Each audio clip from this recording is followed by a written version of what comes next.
Thank you, Vincent. I'm really happy to be here, and I'm very excited to present on this topic, something that's very close to my heart. And that was a lovely introduction.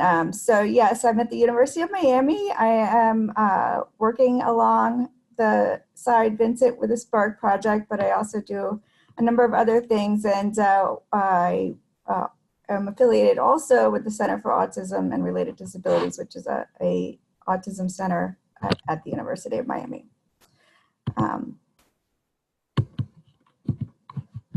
Oops. There we go. So what we're going to cover today, so we don't have, enough time to share everything about applied behavior analysis. So I'm going to try and hit on some of the things that I get most questions about. And so I'm going to spend a little bit of time talking about the background history of ABA. I think that's important really in understanding what ABA is. I'll talk about what ABA is, what even that therapy is. And then I'm going to show you some videos so you can see what it looks like in action.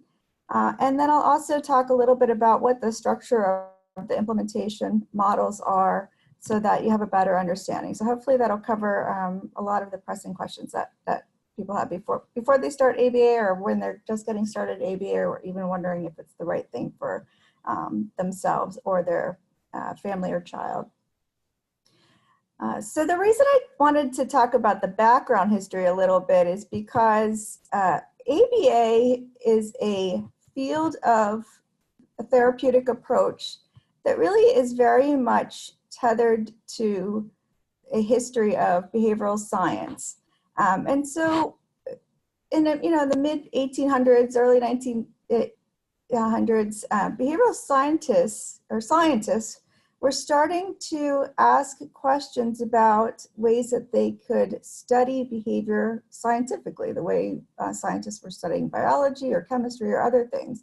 And, asking questions, things like, why do people behave the way they do, or what accounts for behavior change over time? And while these questions might not seem so monumental, the science itself really was kind of monumental, because when we think back to what how people were assessing or understanding behavior before science started looking at behavior. I mean, we weren't sure what kinds of things were controlling behavior. Was it Friday the 13th? Was it being born on a full moon? Lots of theories, lots of superstitions about understanding the way people behave. So the fact that scientists started to look at behavior from a scientific perspective was really helpful in guiding the development of treatments and therapies, although that came later, based on those scientific principles, right? And so, I don't want to go into too much detail about the history of the science, but just so you know, kind of the history of where it ties into applied behavior analysis. And I'm really just sharing this information because I think it's so important to understand that ABA wasn't just sort of developed by someone who was just thinking of what's the best thing that they think they should do treatment-wise. ABA really comes from is a therapeutic approach that's very much tied to our understanding of scientific principles that are about how behavior works. So, probably from your Psych 101 classes or history books, you remember Ivan Pavlov and his dog. And so he was looking at simple behaviors, the salivation of dogs, but he was able to understand how he could get a dog to salivate, not just when exposed to food powder, but also when exposed to a bell. And he could shape that and condition that behavior when it wasn't happening before. We had scientists like John Watson, who was, and this poor little baby's crying, but he was conditioning fear in babies, which sounds mean, but babies who were not afraid of bunnies or white rats before, he was able to pair those things with noxious sounds and suddenly condition fear. So he was starting to show scientifically how fear could develop when it wasn't there before. And then really a lot of behavioral science, a lot of behavior analysis and applied behavior analysis really comes from the work of B.F. Skinner. And so he was studying, he studied humans, but he also studied a lot of animals, rats, pigeons, and really understanding what are the conditions by which they learn new behavior and behave in certain ways. And the things that we really learned from him are the importance of consequences to our behavior, so that when behavior is followed by something positive, what we call reinforcing, that behavior is likely to occur more frequently. And we utilize that a lot in ABA therapy, that knowledge that we gleaned from B.F. Skinner and his understanding of behavior. Behavior that's not followed by favorable consequences tends to decrease or go away. And so we use that information as well. So just so you know and then these scientists and others, and it's also, I think, really important because we think so much of ABA as being tied to autism or treatments for autism. And the truth is, when Skinner and Pavlov and Watson and others were studying behavioral science, they weren't really thinking about autism. That wasn't their goal. Their goal is really just to understand behavior, why any organism behaves the way it does. And so the leap to treating autism really came later in the game. But all of this information, they were investigating, finding answers about how behavior works, and I'll talk a little bit more about that as we move forward.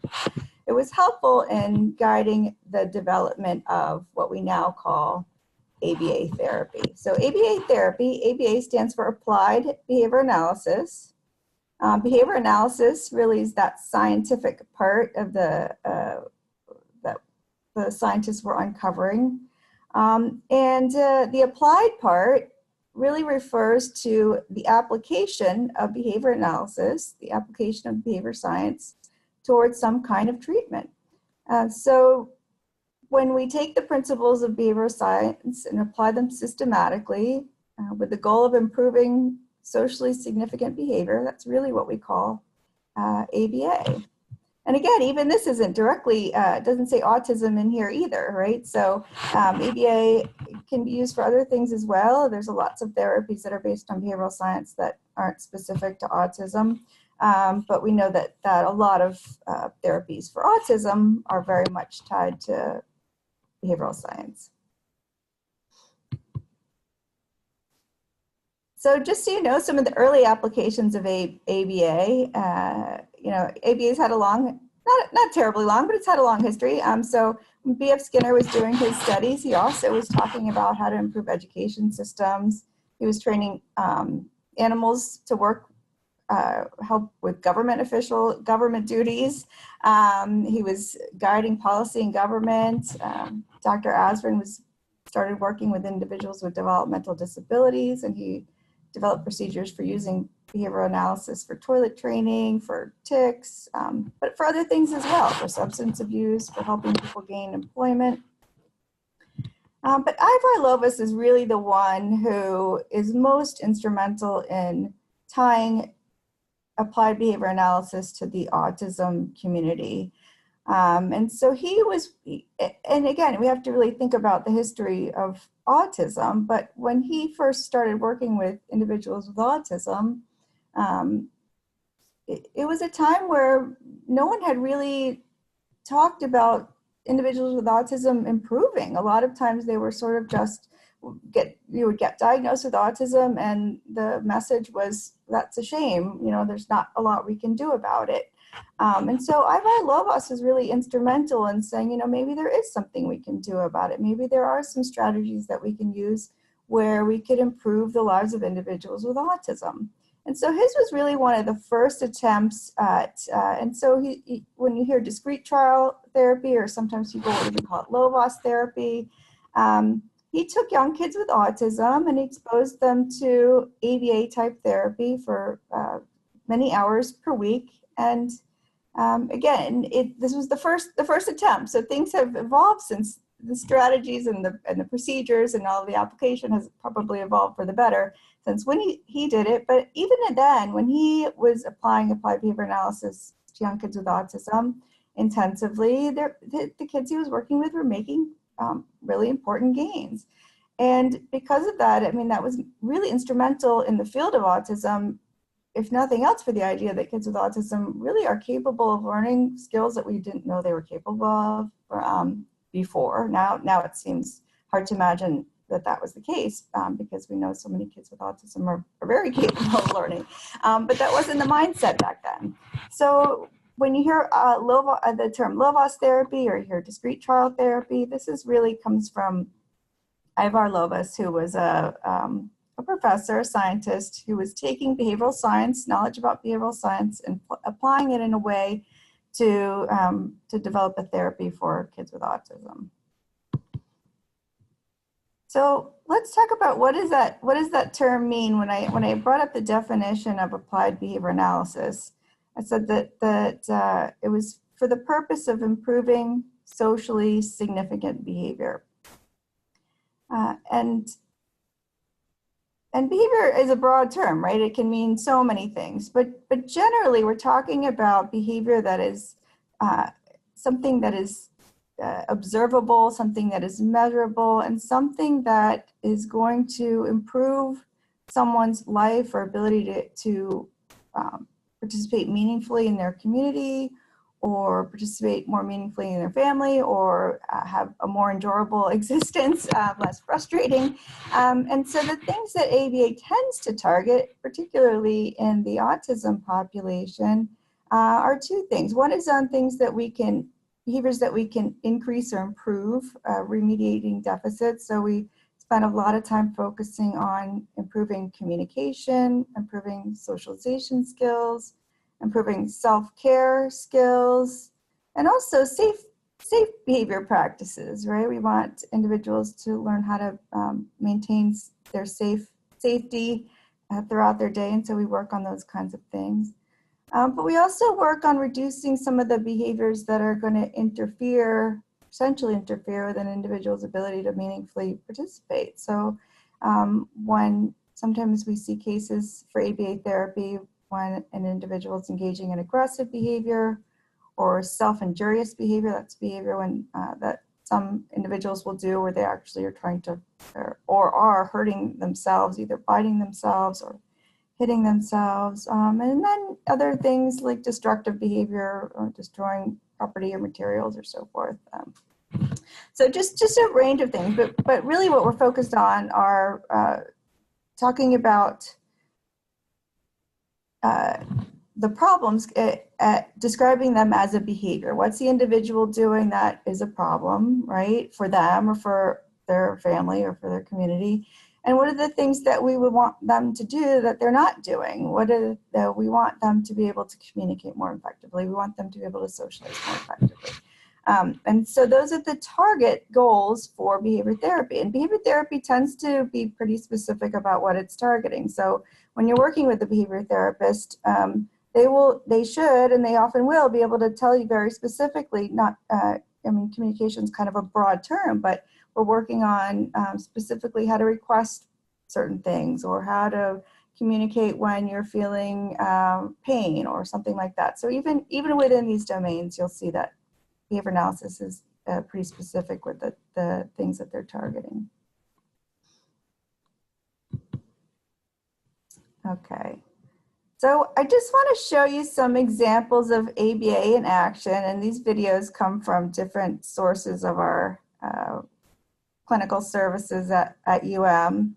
And I think this is helpful because one question I get a lot from families is when their families will come and say that they've been referred for ABA therapy, and they will say, I don't even know what that is, or what does it look like? What happens in ABA therapy? So hopefully some of these videos will just give you a little bit of insight into what that even looks like.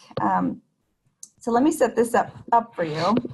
This is on the right is Bettina. She's one of our graduate students. And on the left is a little guy who is just barely 2 years old, and he is struggling to communicate effectively. He has very limited attempts to communicate.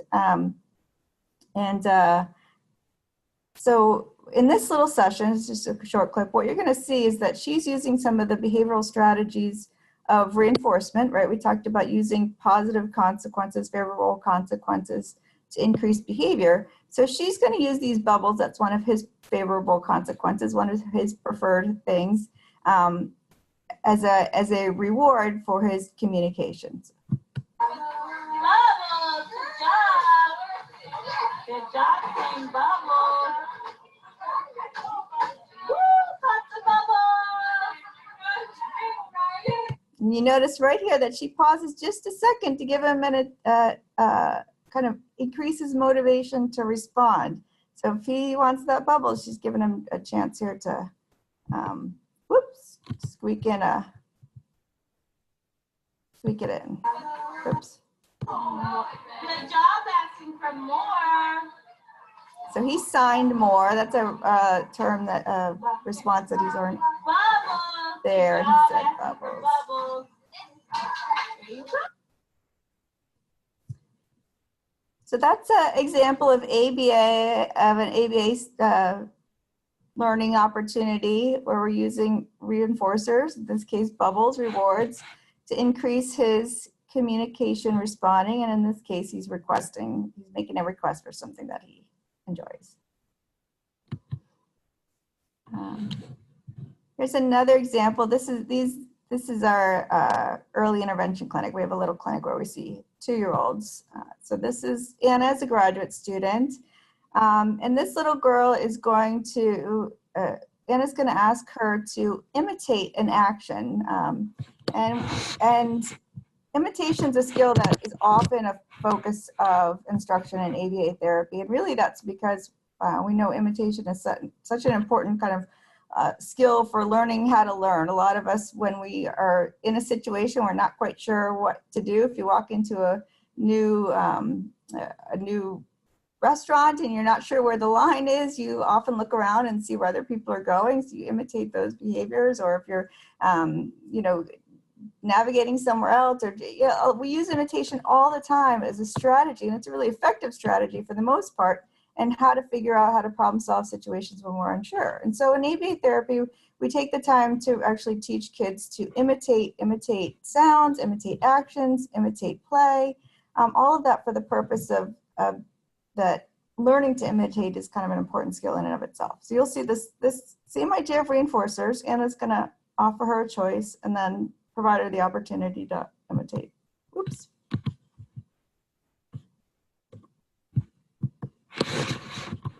Sorry.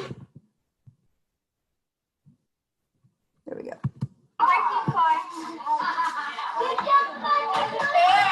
job. Ready? Do this. Awesome job.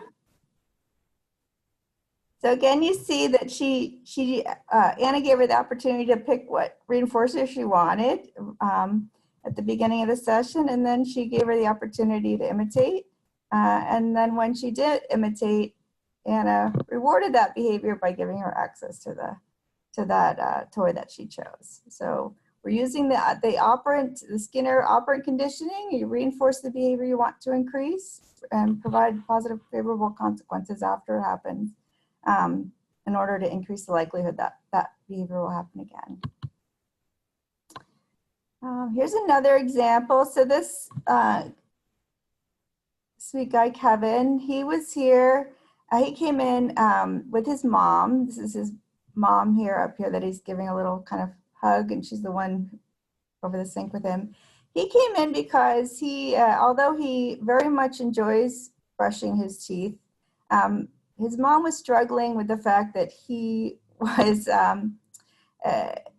enjoying some aspects of it so much that he wasn't getting through the toothbrushing routine. And so she found herself having to always be there with him and always have to keep reminding him what to do, and keep, for example, he would like to watch himself in the mirror, and he would just stand there for a while and giggle, which isn't so problematic if you go back to the routine, but for him, the going back to the routine wasn't happening. He would like to take his mom's face in his hands and just give her some lovies. He loved the water, would like to put his hands in the water. And so, not that any of these steps are, not any of these behaviors independently are so problematic, but the problem really was for mom to be able to have him brush his teeth and go through the entire sequence in a way where he could do it all by himself. And so the goal of working with him really was to build some independence and also to teach mom. So really kind of, we have two clients here. We have Kevin and his mom, teaching his mom how to teach him to be more independent. So the way we did that with Kevin is using a schedule, but a schedule of pictures that he could follow to keep track of his own behavior, keep track of his own sequence. You see, we started with the pictures on the wall. He was having trouble tracking those, so we just moved to pictures on a little ring here. But I just want to give you a sense of what that looked like. So what we've asked his mom to do is to give him little subtle reminders without using a lot of language, just gestures, but reminding him not what to do with the toothbrush and the toothpaste, but reminding him to look at the picture, because that's really what we want him to do. We want him to become independent at looking at the picture and following the schedule. That's the skill we're teaching him.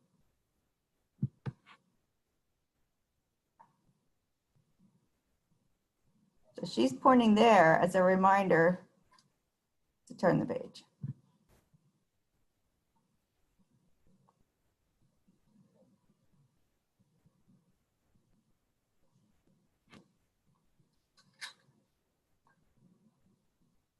And he's looking at a picture of someone brushing their teeth, and that's his cue to brush his teeth, and he followed that.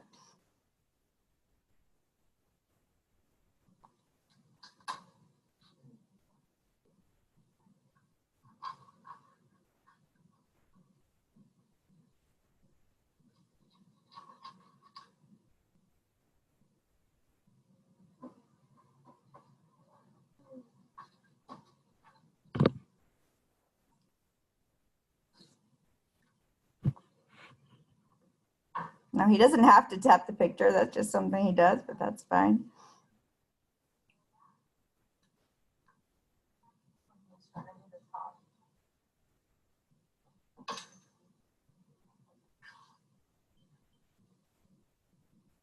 Sorry, that's a little bit gross, but.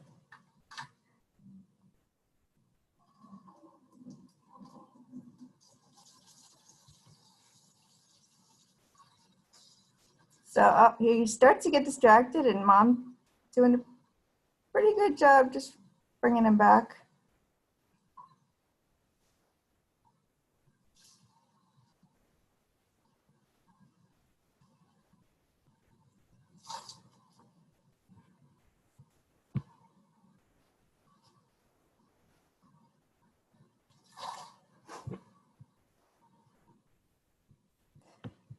So that's Kevin, and you can see it's in progress, right? He's not all the way there yet. He hasn't mastered this, but it's an improvement, and it's continuing to improve. And so again, you know, part of ABA is not necessarily the teaching just the skill, but also teaching kind of broader skills that will help you in the long run. So self-monitoring, keeping track of where you're supposed to be. Those are all things that we learn to do through calendars and different mechanisms.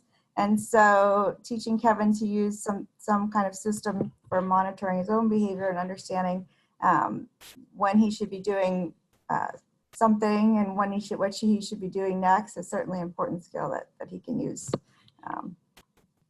in other contexts as well. And also giving his mom a tool to work with him so that she doesn't feel like it's going to go on forever where she has to keep reminding him every step of the way. And she's clearly not frustrated with him. She enjoys him very much and all this. She just wants him to be more independent.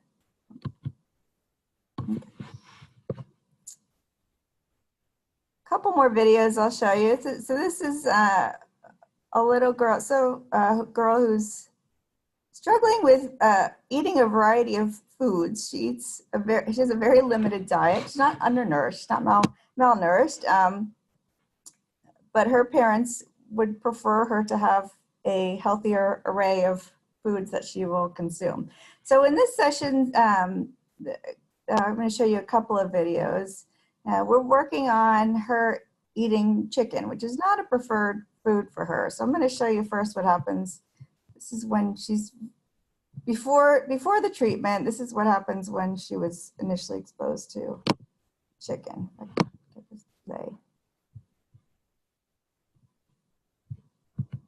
Oops. Nope, sorry. There we go.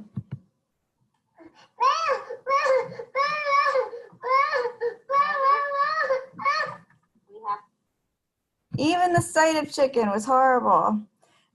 So with the treating the picky eating, we see a number of cases like this where kids who have limited diet. So I just want to also point out that before we treat kids for eating food selectivity or picky eating, we always make sure we get medical clearance, because there are some situations where kids really do have difficulties swallowing or difficulties with gastrointestinal issues. And so we never want to expose kids to situations that are potentially a choking hazard or that they're going to make them uncomfortable. So this is a little girl where she's gotten medical clearance, and the doctor said, you know, she's fine to eat these things. She just doesn't want to eat a variety of foods. So the treatment that we've been using with her, again, it's so much of it is based on using reinforcers to increase behavior. But here we had a little girl where it was going to be really hard to reinforce eating chicken because she wasn't having it, right? She wasn't getting anywhere near that chicken.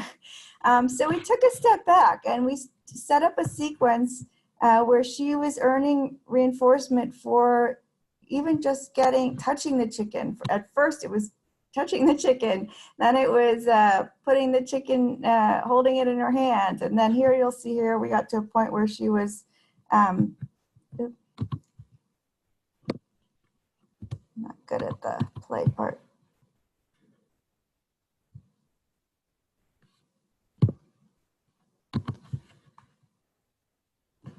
So this here, you'll see she's just putting the chicken to her nose. That's the stage we were on here.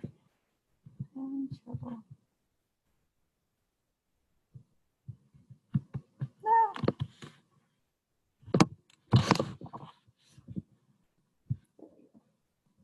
Oh, you're so cute.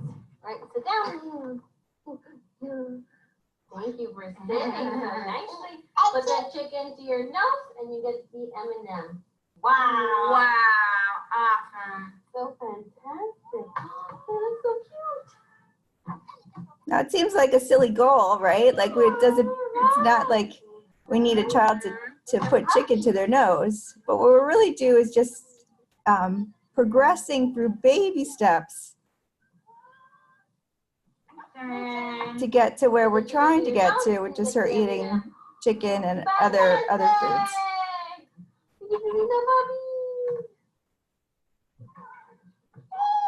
The next one is the last one. And so when, you know, she was successful there, she wasn't crying anymore. And then they moved through additional steps. They got her to put the chicken to her lips, put the chicken to her tongue without requiring that she eat it, and eventually get to the point where. Eat the chicken and we get the video. Good job. You're going to keep eating.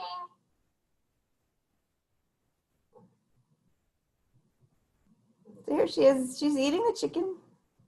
She's eating it slowly, but that's okay. That's okay.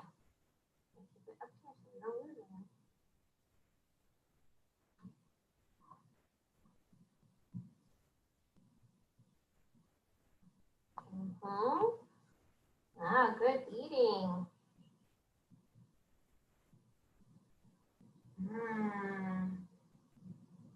Nice job, Emily. There you go. Wow. Yay, you did it. Now we can see that video.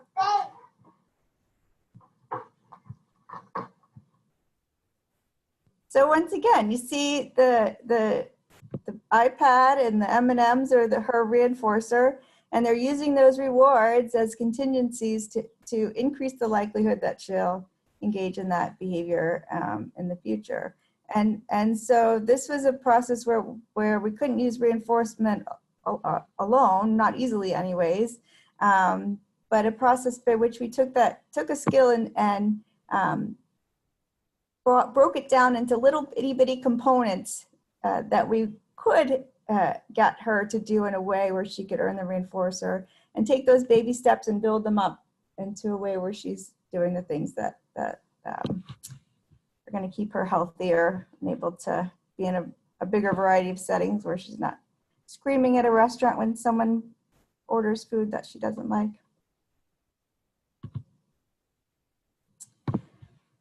And this is the last, Lenny's the last kid I'll show you a video of. I just want to warn you that a couple of things. So I'm going to show you, this is Lenny. He's got some self-injurious behavior that he was brought to the clinic for. He hits his face to his hand to his face and his hand to his chin, and he gets real upset. And so as you watch this, just warning you that it's a little sad to see that, but that's why he's here.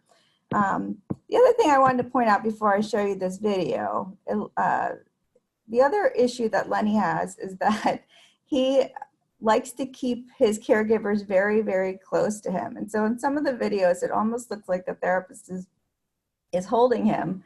But in fact, he's holding them. And that's just another thing that we have to work on, because you can't have someone tethered to you all the time. But I wanted to make that clear so that you didn't get the impression that the therapist is holding him down. So she's here trying to block his hands as he hits himself, but not to restrain him.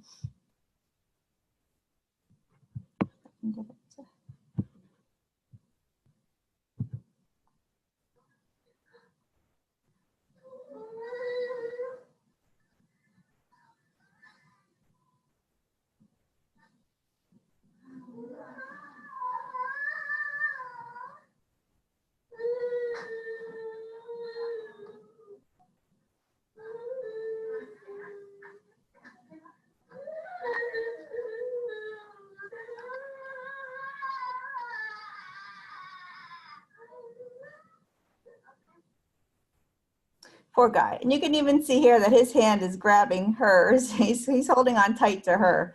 So that's another problem that we would address, but not the biggest priority. The biggest priority right now is the self-injury.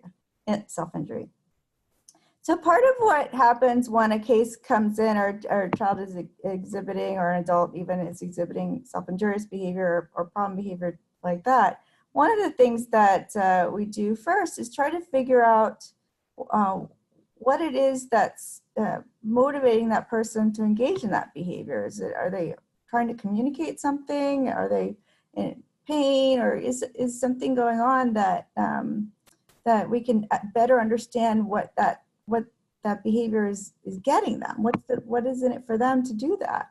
And so we assess that in a number of ways. But I'll just show you in one quick video. This is Dr. Leon in the blue shirt. She runs our severe behavior clinic. And so she's going to ask him, the sound is not great here, so I apologize. I wish the sound was better. But she's going to ask him to complete one little task, which is to point to, I think she says green or blue, to identify a color on this little piano she has in her hand. And what you can see is that this upsets him. Even the thought of being asked to do something causes him some distress. Here we go.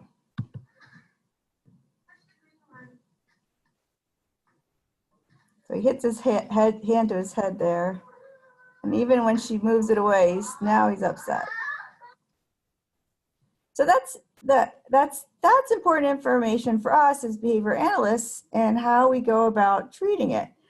Because to us, at least in this scenario, and this wasn't the only thing we found with Lenny, but at least in this scenario, what we found is that he was partly using that self-injurious behavior as a way to communicate to people like, back off, I don't want to do that, or I want that task to go away. And so rather than just trying to get rid of this self-injurious behavior, our goal is to also give him a appropriate way to communicate that information, because certainly there are times when you should be able to say, I don't want to do that, or I don't like this. And you shouldn't have to hit yourself in the head to do that if there are easier and less painful ways to communicate. So this is one of the first sessions where Dr. Leon is working with Lenny to teach him to use an alternative response. And because he has no language, she's going to present a green card, and his job is to hand that green card over to someone, and that green card is really just a signal of I want this task to end. So what you'll see here when this happens, a therapist is going to walk in, she's going to present the task to him, and then before he can engage in any self-injurious behavior, Dr. Leon's going to assist him in handing over the green card to get that task to go away. So this is one of his first exposures. He hasn't learned to communicate effectively yet. This is part of how we're teaching him.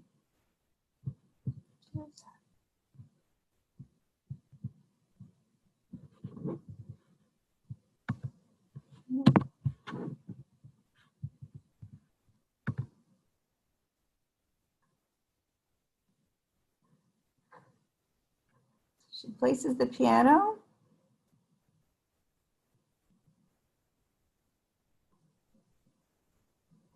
She's working hard. She's got to show him the benefit of handing this card over. He gives the card that communicates to the therapist, no thank you, I don't want to do this. And then she leaves. So it's going to take some practice for him to learn that. But that's what they're going to use as what we call a replacement behavior. And so here you'll see that after a few sessions, Lenny is starting to get the hang of it. In fact, he even starts to what was funny is the people who were working with him, some of the family members and the clinicians he had before he got to our clinic, were surprised to find out that he actually knows some of his colors. So here she's going to ask him to identify some colors, and then he's going to spontaneously, when he's ready, hand her that green card. Oops, sorry, haven't mastered this part yet.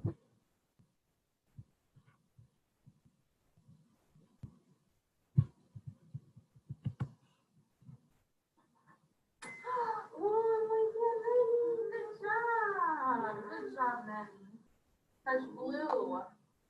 Wow, see, you got it. Good job, Lenny. Touch red. Okay, you don't have to. And so she's being very overt about it. She pushes it away really quickly. She moves him away from the toy, and she's really trying to let him know that when you communicate appropriately, then that's going to be a powerful, and for him, that the reward is getting that task to go away. And so this, again, it's not the end of the therapy, right?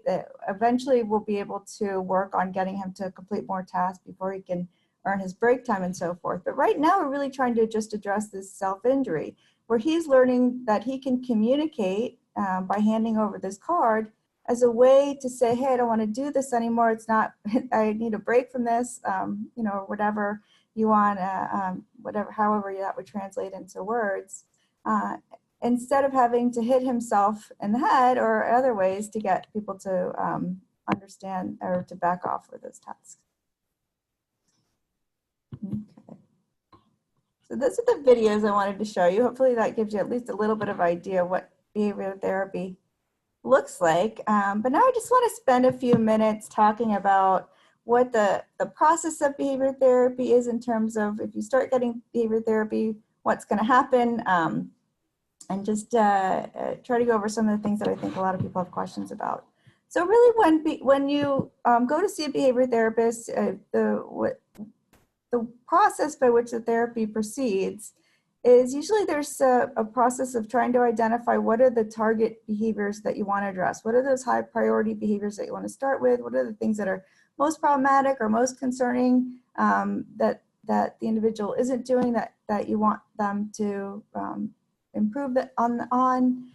So it's identifying those target behaviors. Then the therapist will work to develop a treatment plan. And that treatment plan is often very individualized. So it's not as though every kid who comes in with self-injury is going to get the same treatment plan. It's going to be a treatment plan that fits not just the type of behavior they're presenting with, but also the reasons, the environmental reasons for which that behavior is presenting itself. And so an individualized treatment plan will be developed. That plan will be implemented. And then there's also, we call ABA very data-driven treatment, because as kids or as adults are getting ABA therapy, the therapist is taking a lot of data on their progress, or hopefully not, lack of progress. But if for some reason the treatment plan isn't working, we would see that in the data as well. And so we're constantly reviewing the data to say, okay, this behavior is on an improving trend, or it looks like things aren't really improving. Maybe we need to modify the treatment plan. But we monitor progress through data collection. And then if there needs to be a revision in a plan, sometimes we need to revise what we're doing, or sometimes we need to move to another target behavior. Those are all things that happen through the course of ABA therapy. And that's pretty consistent across ABA therapists. We also talk about different ABA treatment models. So a comprehensive treatment model is I think what many people think of when they think of ABA and autism, that someone's getting a lot of therapy for a lot of hours. Usually this is early intervention when individuals are getting a comprehensive treatment plan, and that ABA plan, and that usually covers a lot of different domains of development, usually social play, communication, self-care skills, all of that in a intensively provided therapeutic program. But there are also individuals who get a very focused treatment where they aren't necessarily getting 20 or 30 or 40 hours a week. They might just get, an hour a week or 2 hours a week. And those are the cases where perhaps you're working on something more limited in terms of the number of target behaviors. Maybe you're just working on picky eating, or maybe you're just working on some kind of aggressive behavior. And that's the type of ABA therapy that we typically see applied for individuals who are past those early years, who are older, and into adulthood.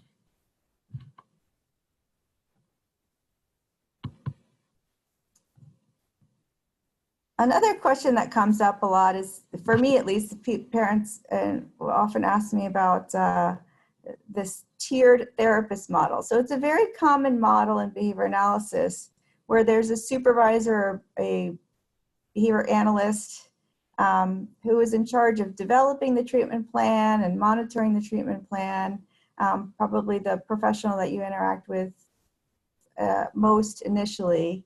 But then that's not necessarily the person who delivers the treatment. As particularly for kids who are getting really intensive treatments like 20, 30, 40 hours a week of therapy, the person who's actually implementing and delivering the therapy is usually someone who is a technician who is working underneath a supervisor. And so I think that can sometimes be confusing because, when you go to see a professional, you assume that professional is going to be working with you and your family, and that supervisor, behavior analyst, should certainly be in charge of the primary decision-making, clinical goals, and all of that. But it's very common for a technician to be the one who's working one-on-one, doing most of the direct service delivery, collecting data.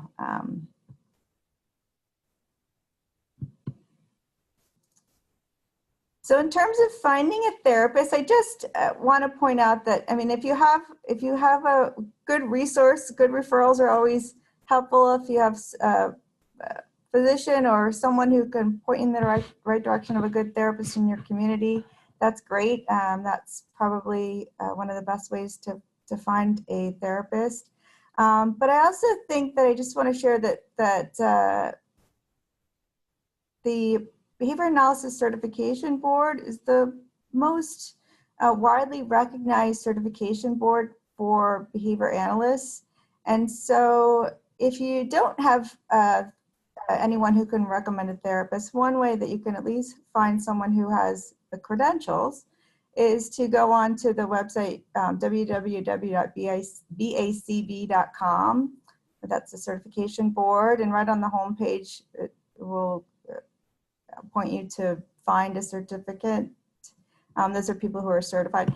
So the only, I mean, not the only, but one of the benefits of using a certified behavior analyst, and you know, the requirements for different insurance companies and different state licensures, they vary from state to state. So, I mean, this is kind of a general recommendation. But the Behavior Analysis Certification Board certifies people who have certain educational and experiential meet these requirements.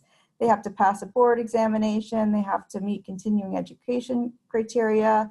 And they also have to abide by an ethical and professional standards. And there are disciplinary actions for certificants who don't follow those guidelines.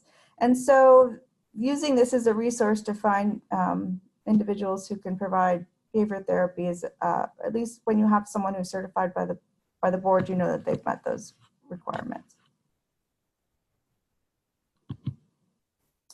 And just so you know what we call this, so the Behavior Analysis Certification Board, the BACB, the term that they use for people at the supervisor level is either BCBA, Board Certified Behavior Analyst, or BCABA, Board Certified Assistant Behavior Analyst. Those are individuals with a bachelor's degree versus the BCBA has a master's degree. But those are both levels where they have the training to do the supervisory level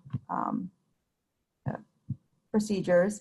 And then the BACB also certifies the technician, what they call them registered behavior technicians, or RBTs.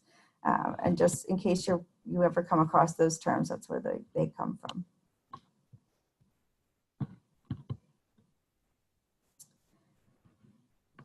And last, I just want to point out, you know, there's been lots and lots of studies showing the effectiveness of ABA therapy for treating autism. But I just want to point out the two resources that have good synthesis of the data. One is the National Autism Center that reviews evidence-based practices for treating autism. And you know, they review not just behavior analytic treatments, but they review tons of other treatments. And they have categories of what they call established interventions. These are the category that they place therapies in if there's enough empirical evidence demonstrating their effectiveness. And so the largest category for them of the established interventions is the behavioral intervention category. And then the National Professional Development Center on Autism Spectrum Disorders, they do their review of autism intervention is they do a slightly different process for reviewing literature, but they qualify things as being evidence-based practices. And they describe that their category of evidence-based practices consists of interventions that are primarily applied behavior analysis techniques. So they don't look just at ABA as a whole, but they look at the individual techniques within the ABA practice, like use of reinforcement, use of other strategies. And last thing, this is my last slide, and then I can take questions, but I just wanted to end with a quote that I love from Skinner, where he says, "I'm not trying to change people. All I want to do is change the world in which they live." And I think as a behavior analyst, I mirror that thought. My goal in working with graduate students and working with families is really to help them arrange the environment and arrange the rewards and the contingencies so that people can enjoy and live a more meaningful and productive life. That's all I have. Do you have questions? Thank you so much, Melissa. Yeah, we did get a few questions in. We will only be able to answer a few, so I'll try to combine them if I can. There were some folks asking about ABA for individuals with Asperger's or people that need less support. Could you talk a little bit about that? Sure. Yeah. So, ABA really is a therapy that if we can identify a target behavior that warrants intervention, then we can apply the principles of behavior to address it. And so individuals with higher functioning autism, Asperger's disorder, oftentimes we can find define behavioral targets that are amenable to change, whether it's a lot of times it's aspects of conversation that we might address. So how to enter a conversation appropriately, how to terminate a conversation appropriately, and so we can set up ways where we can provide some instruction and provide some practice and provide reinforcement for doing that. A lot of other things involve some of these higher levels, some of the same skills actually, but at a higher level. So some of the organizational aspects of life can be really challenging for individuals with higher functioning autism, maintaining a calendar or a schedule or putting things on the calendar or keeping track of your homework assignments. And so the same way that Kevin had that little flip chart of visual schedules, we could certainly adapt that in a way that's more appropriate for someone who reads or who is able to use a more high-tech system. But the same idea in place where we are providing some information about how to go about engaging that behavior and then some reinforcement to do so. And those reinforcers, are really very individual specific. People like different things, and so we want to make sure that the reinforcer is valuable to that person that we're working with. Does that answer the question? Yes. Can you talk a little bit about how clinicians kind of draw the line between using ABA for improving behaviors that are essential for functioning, or improving behaviors that might be harmful, to sort of just trying, I guess this is getting at what you just said at the end, right? Where do you draw the line between where it feels like you're changing someone versus where you're actually working with someone on trying to help them to improve their life? Yeah, and I think that's a really good question, and it's something that we spend a lot of time talking about with our graduate students. And we kind of playfully call it the so what test. If it doesn't pass the so what test, then it's maybe not something we should be intervening with. So like the little boy who was doing, in the beginning, where she was blowing the bubbles and he was communicating, and if you notice, but he was doing some hand flapping and other things that certainly we know are autism type behaviors. And, if you were an older child that behavior was interfering with his functioning and socializing with kids at school, maybe that's something to intervene with. But at that point in time, for us at least, that's not a behavior that seems to be interfering with anything. It's not a behavior that's causing anybody harm. And so, she's not making any attempts to stop him there from hand flapping. She's working on the behaviors that seem to be a priority. But, I think it is something that we have to be careful about, remind ourselves about. Like if we can't come up with a reason that behavior is worth addressing clinically, other than it just annoys somebody or somebody doesn't like it, that's not necessarily a good reason, right? And some behaviors are worth addressing in some individuals and some are not. And so we just have to be really, really conscientious about that. And going back to the kind of the idea of what, if we address this behavior, what does that mean for that person? Is that going to lead to them being able to live more meaningfully within their community or participate in things that they weren't able to participate before that they want to? Versus is it just something that someone doesn't like, and in which case we would advise that maybe that's not really worth a therapeutic intervention, right? But it's something that's an ongoing thing that we have to continually remind ourselves about as therapists. Yeah, definitely. Okay, that was really helpful. Thank you. Mm-hmm. You talked a little bit about this, but can you give a little more detail about the kind of education that's involved in training certified ABA therapists, specific to autism? Yeah, so the Behavior Analysis Certification Board is really the most widely recognized standard for training criteria to be certified. And so they have different levels of certification, but at the BCBA, the higher level, someone has to have a master's degree with a certain number of hours of training in behavior analysis, so the equivalent of a master's degree. So I would say like 36 credit hours, kind of something like that.